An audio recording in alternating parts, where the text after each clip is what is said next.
Hey guys, I've just gotten a Sony A6400 mirrorless camera, and these are my general impressions of using this camera so far. Now, before I've gotten this Sony A6400 camera, I've never used any sort of mirrorless cameras before. In fact, I've never even used a compact camera much. Mostly I've been using an iPhone, and which is what I'm using right now to record this video. I'm using an iPhone 8 Plus. So this is purely from a beginner mirrorless camera user's perspective.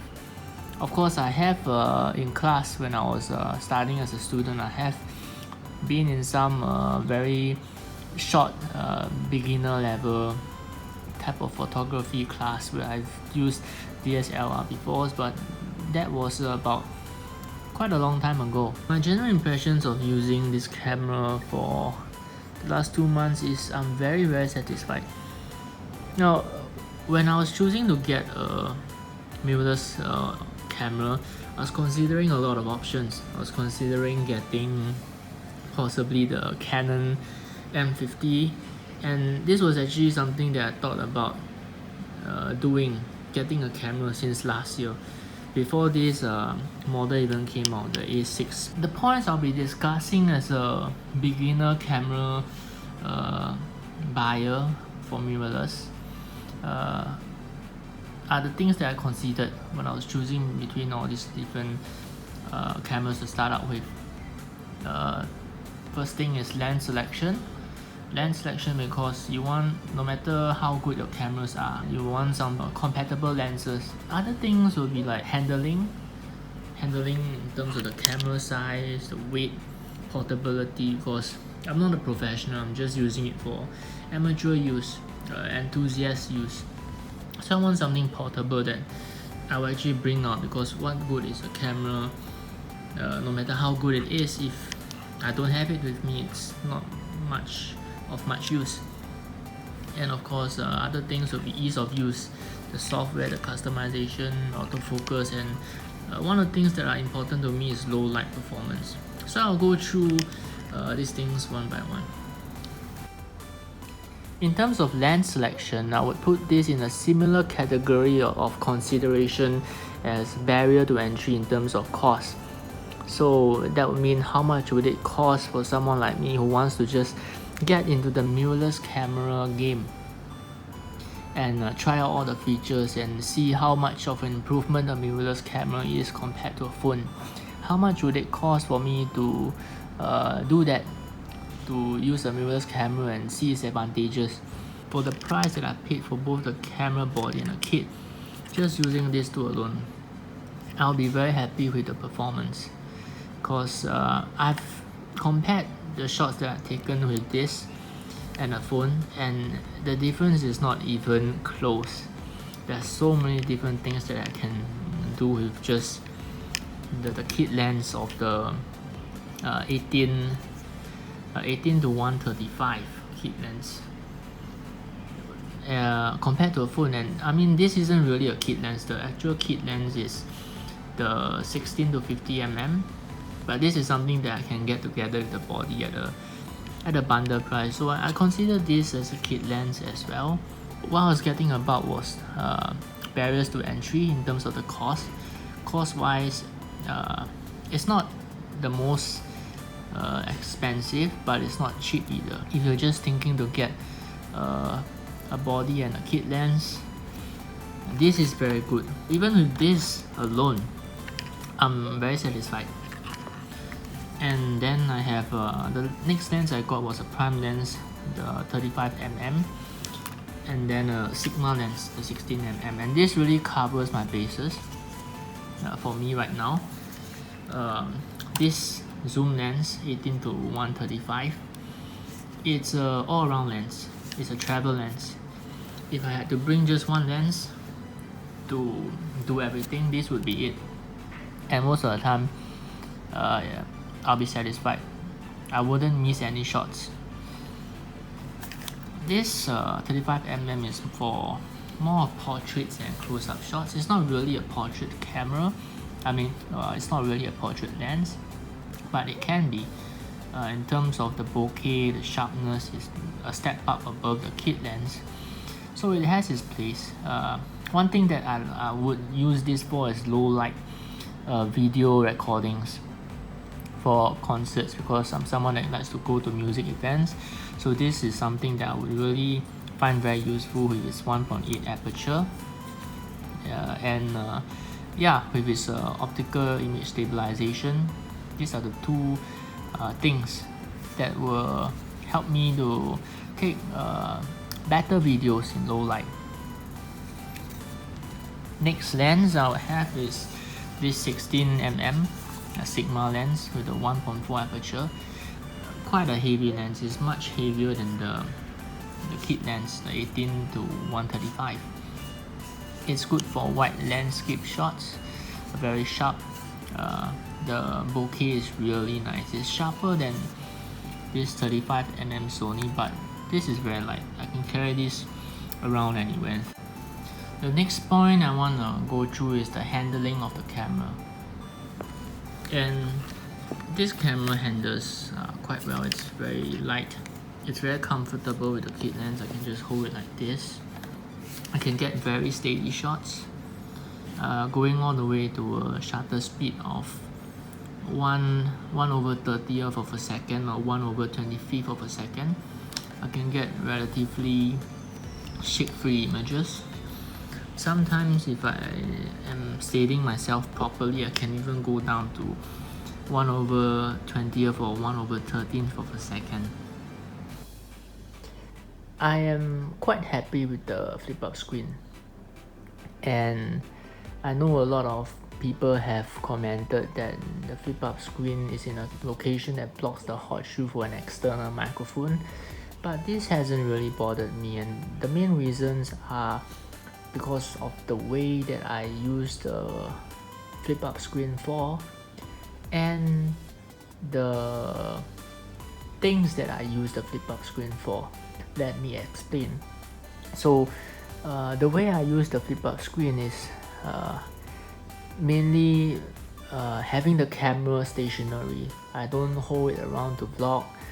Usually whenever I'm recording myself, it's to either record myself doing music covers or recording myself doing free weight or barbell exercises and making sure that my form is correct. So in those use cases, the camera is usually stationary, and I just want to see myself from a distance, or I just want to see myself initially to make sure that everything is recording fine. So that's one of the reasons why this hasn't really bothered me.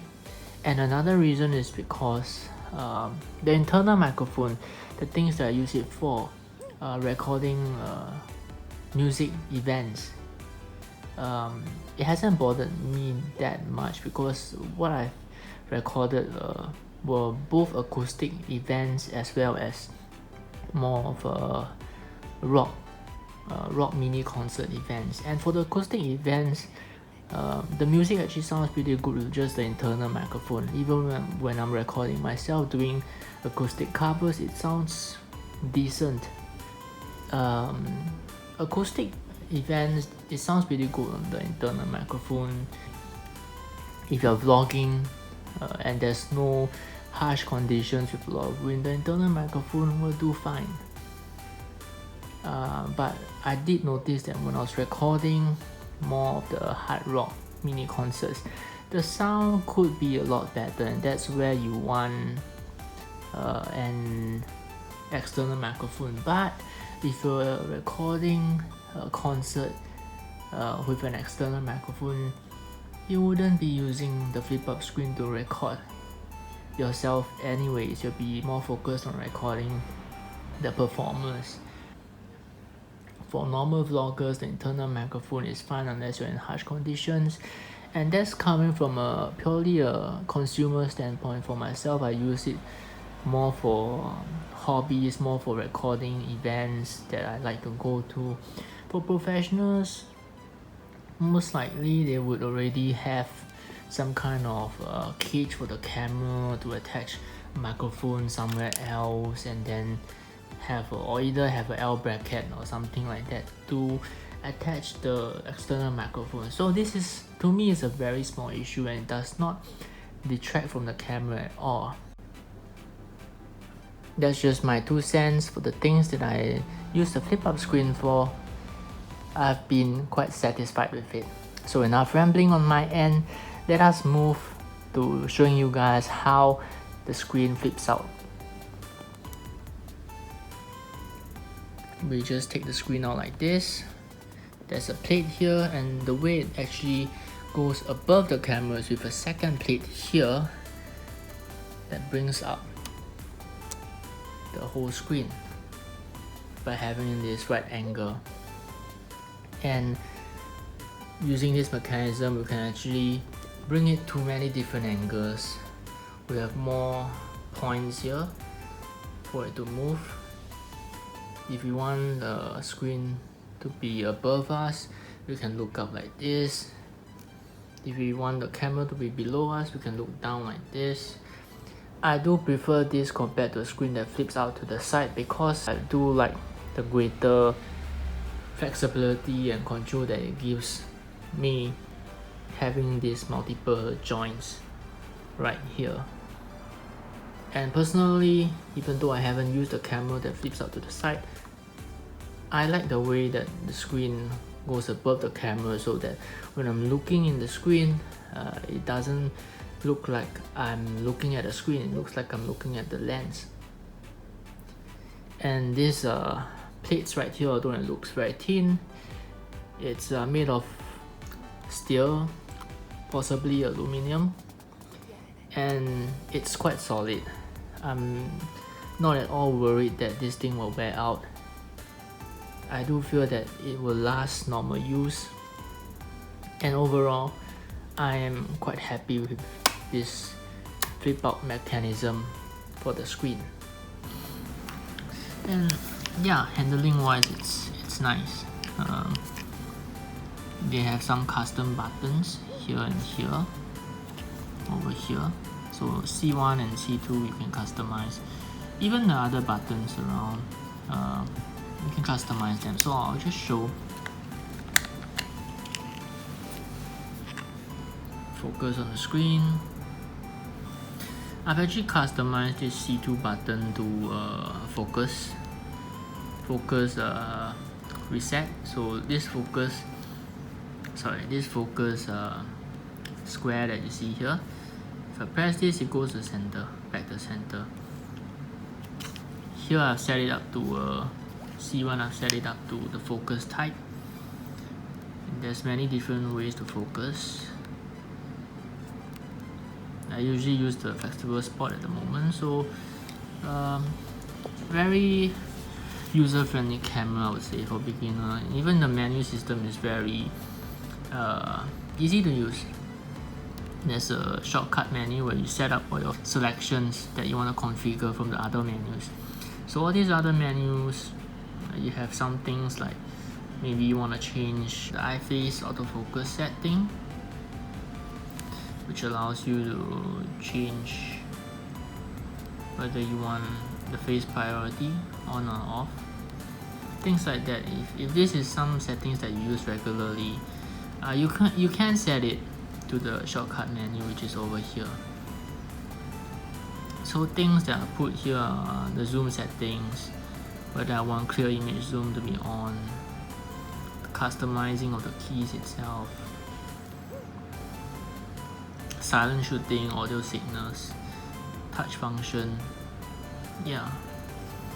So these are things you can put as a shortcut, and even here the function menu has more shortcuts that you can access directly. So it's a very nice camera. I wish it had more custom buttons for me to really custom things, but as of right now, it's a setup that works. I've just covered 2 points over there: the handling of the camera as well as the software and the menu customization. That's another thing that I wanted to go through briefly, and I feel like after some time of getting used to the menus and the customization, it's pretty simplistic. So the next point I'll cover will be the autofocus. Right now I'll be doing a very short demonstration on how the camera focuses when taking photos. So for taking photos, right now I'm using the flexible spot, which means that I can move this cursor around and I can touch it and to make it move as well. I'm using the continuous autofocus setting, which is not really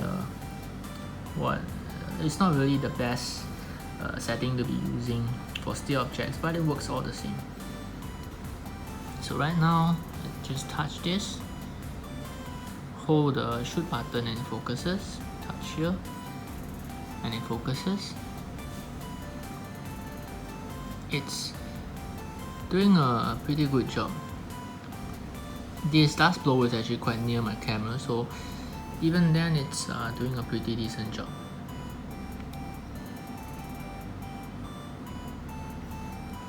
Quite fast and hassle-free focusing. And then we'll move to video focus.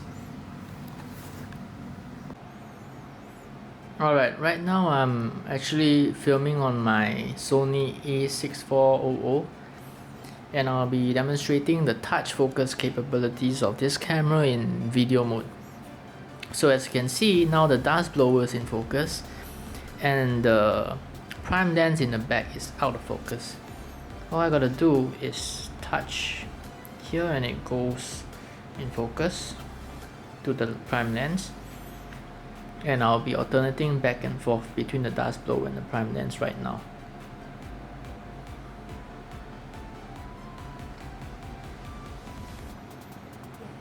Okay, so now I'll just let you guys know when I'm actually touching on the objects. In 3, 2, 1, I'll be touching the dust blower. 3, 2, 1. 3, 2, 1, I'll be touching the prime lens. 3, 2, 1. Now I'll just go back and forth between the dust blower and the prime lens using a countdown to let you guys know when I'm actually using the touch focus. So on the dust blower right now, 3, 2, 1. 3, 2, 1. 3, 2, 1. 3, 2, 1. And that's the short test on the touch focusing in video. I'm quite happy with its low light performance. I'll be putting up some photographs of a really unfair comparison between the low light photographs taken by this camera compared to an iPhone 8 Plus. It's a very unfair comparison, but hopefully it will allow you guys to get an idea of why I'm very happy with getting this camera. In terms of its portability, it doesn't really lose much compared to iPhone 8, especially when I'm using it with this prime lens over here. It's quite compact. If I were to put this prime lens on to this camera, yeah, I can easily fit it in a regular bag actually. So yes, it's unfair to do such a comparison, but hopefully it gives a rough idea of the image quality that you can get with just the kit lens and the camera, as well as using the camera with a low light performer like this prime lens with a 1.8 aperture and optical steady shot.